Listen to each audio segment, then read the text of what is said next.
आज तहरीक इंसाफ की मौजूदा हालात पर बयानिए के हवाले से एक मीटिंग हुई। इस कमेटी मीटिंग का मकसद तहरीक इंसाफ के रोज़मर्रा मामलात पर पार्टी का मौक़िफ़ मुकम्मल मुशावरत से कौम के सामने रखना था। कमेटी की इस तरह की मीटिंग्स रोज़ाना की बुनियाद पर मुनक्किद की जाएंगी। मीटिंग्स में acting chairman barrister Gohar, secretary general Salman Akram Raja साहब, chief minister KP Suhail Afridi साहब, मैं खुद, तैमूर झगड़ा साहब, former president Pakistan doctor Arif Alvi साहब समेत पार्टी के दीगर ज़ुमा जो थे उन्होंने इसमें शिरकत की। मीटिंग में हमारे कायद इमरान खान साहब की सेहत, इनसे मुलाकातों पर गैर एलानिया और जबरी पाबंदी समेत मुल्की वाशी बदहाली, तेल की कीमतों में इजाफा और हुक्मरानों के दर्दनाक फैसलों पर तफसीली तबादला ख्याल हुआ है। इस इजलास में कायद इमरान खान साहब की जो गैर कानूनी हिरासत है इस पर शदीद तशवीश का इजहार किया गया। ऑब्वियसली इनमें से 123 दिन ऐसे थे जिसमें उन्होंने मुकम्मल कैद तन्हाई में रखा गया। ये सब अक़वाम मुत्तहिदा के मंडेला रूल्स की खिलाफ वर्जी है। वानी चेयरमैन की सेहत पर भी मजीद शकूक व शुबहात जन्म ले रहे हैं। वकील सलमान सफदर की रिपोर्ट के मुताबिक इमरान खान साहब की सेहत के हवाले से खदशात दुरुस्त साबित हुए। इनकी दाईं आँख की बिनाई 85% तक मुतासर हो चुकी। सिर्फ आई ड्रॉप से इलाज करना तिबी गफलत और जहनी तशद्दुद के मुतरादिफ। हुकूमत इमरान खान साहब की सेहत के मामले पर पुरस्कार राजदारी इख्तियार कर रही है। ख़ानदान और ज़ाती डॉक्टर्स के बगैर किसी भी तिबी मुआयने को गैर शफाफ और मशकूक जो है वो हम गर्दानते हैं।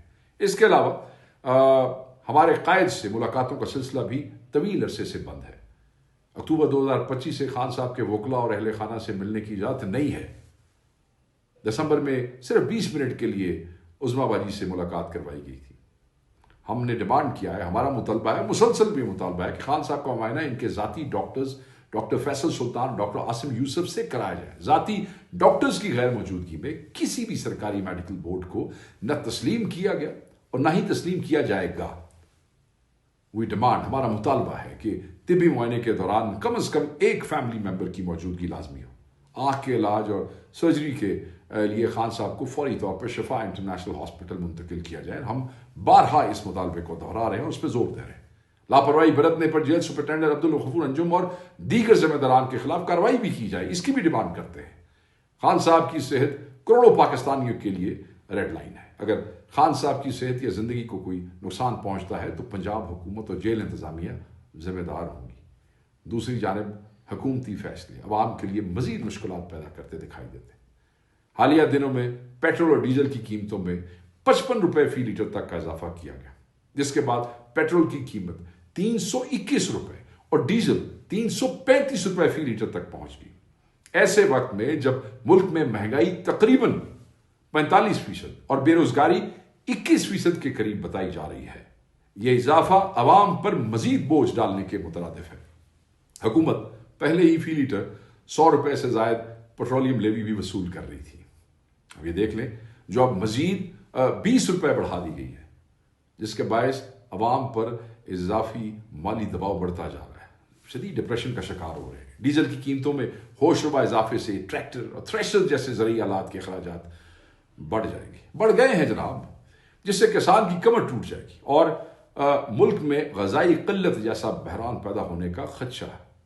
खान साहब ने अपने दौरे हुकूमत में कोविड के आलमी बहरान और $120 फी बैरल की बुलंद आलमी कीमत के बावजूद लेवी कम करके पेट्रोल 150 रुपए पर बरकरार रखा और अवाम को रिलीफ फराम किया, जबकि मौजूदा दौर में आलमी कीमत $80 होने के बावजूद अवाम को महंगा तेल बेचा जा रहा है।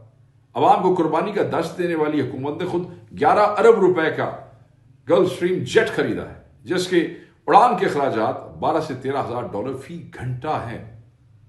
यह तजाद साबित करता है कि हुक्मरानों को सिर्फ अपने शाहाना तर्ज जिंदगी से गर्ज है। इसी तरह मुल्क में सालाना 2.235 अरब लीटर ईरानी पेट्रोल की स्मगलिंग, मालियत तकरीबन 685 अरब रुपए, मुकामी रिफाइनरीज को तबाह कर रही है।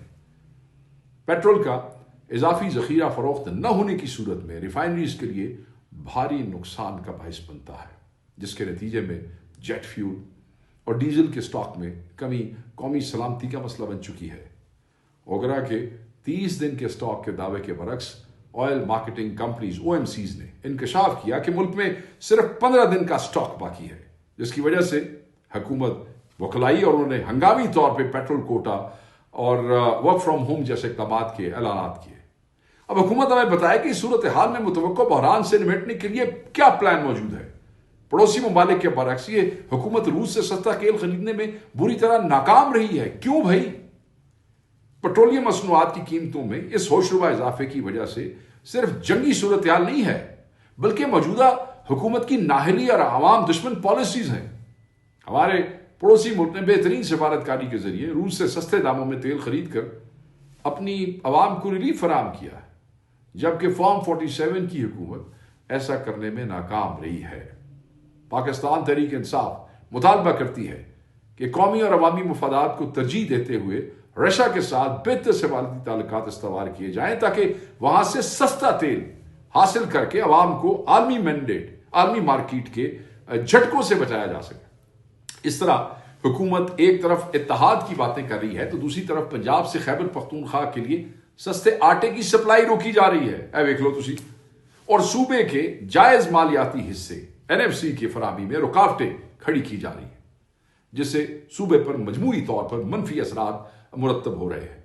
वफाकी और दीगर सूबाई हुकूमत बिलखुसूस पंजाब हुकूमत की हर मुमकिन कोशिश होती है कि KP की खैबर पख्तूनख्वा की जानिब इम्तियाजी सलूक रखा जाए, क्योंकि वह हमारी हुकूमत है तरीके इंसाफ की। सूबे की आवाम की परेशानी और मुश्किलात में इजाफा करते हैं।